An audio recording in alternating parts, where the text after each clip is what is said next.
అరే కనీసం పేరు కూడా తెలియని మాంగాని ఎక్స్ప్లెయిన్ చేస్తానంటే ఎవరు చూస్తారనే కదా మీ ఒపీనియన్. బట్ అదే రిస్క్ చేస్తున్నాను. నాకు కూడా ఈ మాంగా గురించి పెద్దగా ఏమీ తెలియదు. స్టోరీ పాయింట్ చదివా, ఇంట్రెస్టింగ్ అనిపించింది, అందుకని ఎక్స్ప్లెయిన్ చేద్దామని అనుకున్నా. లైక్ ఫర్ ఎగ్జాంపుల్ గా చెప్పాలంటే బర్సర్ డాండెడ్ అండి స్క్విడ్ గేమ్స్ తో కలిపితే ఎలా ఉంటుందో అలా అనిపించింది ఆ స్టోరీ పాయింట్ వినగానే. దరిద్రమైన కంపారిజన్, బట్ ఏముంది ఈ స్టోరీలో చూద్దాం. అలానే ఈ చాప్టర్ ఎక్స్ప్లెనేషన్ విన్నాక ఎలా అనిపించింది అనేది కూడా కింద రాయండి. మీ సపోర్ట్ ఉంటేనే ఇలాంటి మాంగా ఎక్స్ప్లెనేషన్ ని కంటిన్యూ చేయగలుగుతా. సో దయచేసి కమెంట్ చేయండి, ఈవెన్ షేర్స్ కూడా చేయండి. ఎలాగో సబ్స్క్రైబ్ ఎవరు చేయరు కాబట్టి దాని గురించి పెద్దగా అడగను. అండ్ అలానే ఇంకో విషయం, ఈ మాంగాలో గోర్, వైలెన్స్, న్యూడిటీ ఇలాంటి 18+ థీమ్స్ చాలా ఉంటాయి. సో దాన్ని మైండ్ లో ఉంచుకొని ఈ స్టోరీని కంటిన్యూ చేయాలనుకుంటే చేయండి. ఓపెనింగ్ సీన్ లోనే మన మెయిన్ హీరో అయితే అమ్మాయి బొమ్మ చూస్తుంటాడు. సో తనని చూడంగానే మనకి ఎలాంటి ఫీలింగ్ కలిగిందో తనకి కూడా అలానే ఫీలింగ్ కలుగుతుంది. అసలు ఇలాంటి అమ్మాయిలు ఎక్కడ ఉంటారు, మన స్కూల్ ఆర్ కాలేజెస్ చుట్టుపక్కల ఎక్కడ ఉండరు కదా అని. అండ్ ఈ స్టోరీలో మెయిన్ హీరో పేరు కై కురోను. సో అతను ఆ అమ్మాయి బొమ్మను చూస్తూ అలానే రైల్వే స్టేషన్ దగ్గర నిల్చొని ఉంటాడు. అప్పుడే తన దగ్గరికి ఒక ముసలావుడు వచ్చి, అయినా ఇక్కడి నుంచి మనం హినోడా స్టేషన్ కి వెళ్ళొచ్చా అని అడుగుతుంది. కానీ నిజానికి మన హీరోకి కూడా విషయం తెలీదు, అయినా కానీ వెళ్ళొచ్చు అని చెప్తాడు. అందుకనే ఆ ముసలావుడికి కూడా డౌట్ వచ్చి నిజంగానే వెళ్ళొచ్చా అని అడుగుతుంది. దానికి కే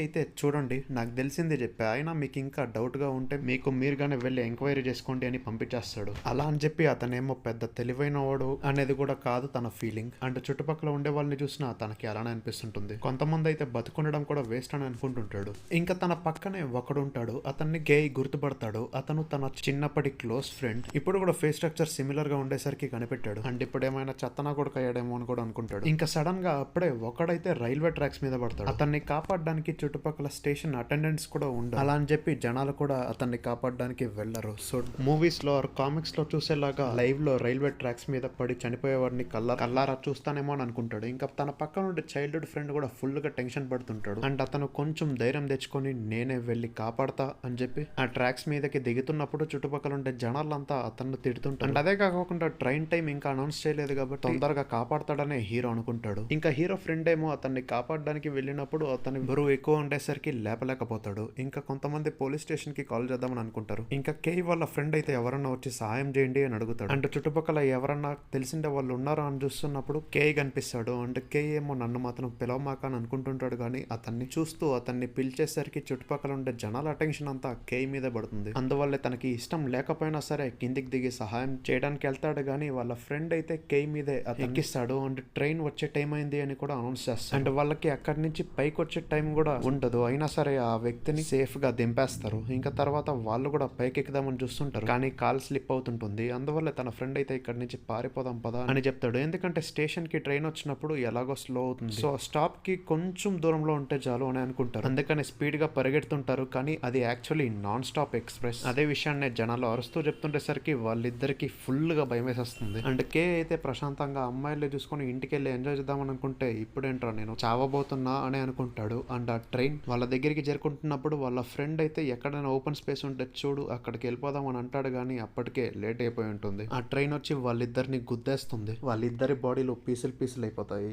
ఇంకా కే అయితే ఏంట్రా ఇది, నీకు కూడా ఈ శాస్త్రి జరగాల్సిందేలే అని అనుకుంటాడు. అండ్ తన తల ఏమో ప్లాట్ఫామ్ మీద వచ్చి పడుతుంది. చుట్టుపక్కల జనాలంతా అరుస్తుంటారు. అండ్ కట్ చేస్తే సేమ్ వీళ్ళిద్దరే ఒక ఫ్లోర్ పైన అలానే పడిపోతున్నట్లుగా పోస్టర్ అయితే ఉంటుంది. వాళ్ళకి అసలేం అర్థం కాదు ఇంకా ఎలా బతుకున్నామని. ఇంకా రైల్వే స్టేషన్ లో వీళ్ళిద్దరు కాపాడే వ్యక్తి పైకి లేచి చూస్తే వాళ్ళిద్దరు చనిపోయినందుకు జనాలంతా ఏడుస్తుండేది గమని. ఇంకోవైపు కేవాల్ ఉండే చోటు చాలా మందే ఉంటారు. అండ్ వాళ్ళ ముందు బ్లాక్ కలర్ బాల్ లాంటిది ఏదో ఉంటుంది. సో వాళ్ళిద్దరు ఇంకా షాక్ లోనే ఉంటారు. ఇంకోవైపు రైల్వే స్టేషన్ లో వాళ్ళ బాడీస్ ఎంత ఎదిగినా గానీ అస్సలు దొరకదు. ఈవెన్ బ్లడ్ మార్క్స్ కూడా ఉండదు. అందువల్ల పోలీసులు కూడా షాక్ అయిపోతారు. ఇంకా కే వాళ్ళు ఉండే చోట ఒక అతను అయితే మీరు ఆల్మోస్ట్ చనిపోయేవాళ్ళు కదా అని అడుగుతాడు. కానీ వాళ్ళకి కూడా ఆ విషయం క్లారిటీ ఉండదు. కానీ వాళ్ళ ముఖాలను చూస్తే నిజమేనని క్లారిటీ వచ్చేస్తుంది. ఇంకా కే వాళ్ళు కూడా చుట్టుపక్కల జనాలు ఉండేది చూసి మనం సేఫ్ అని ఫీల్ అవుతారు. కానీ అప్పుడే ఒకతనైతే మీరు సేఫ్ కాదు, ఇక్కడ ఉండే వాళ్ళందరూ చనిపోయారు, మనము స్వర్గంలో ఉన్నాం అని చెప్తుంటాడు. పక్కన ఉండే లేడీ అయితే అన్నిటికీ కౌంటర్ ఇచ్చుకొని ఉంటుంది. అండ్ ఆ ముసలాయనకి యాక్చువల్లీ క్యాన్సర్. హాస్పిటల్లో ఉన్నప్పుడు నొప్పి చాలా వేస్తుండేది. ఇప్పుడు అంతగా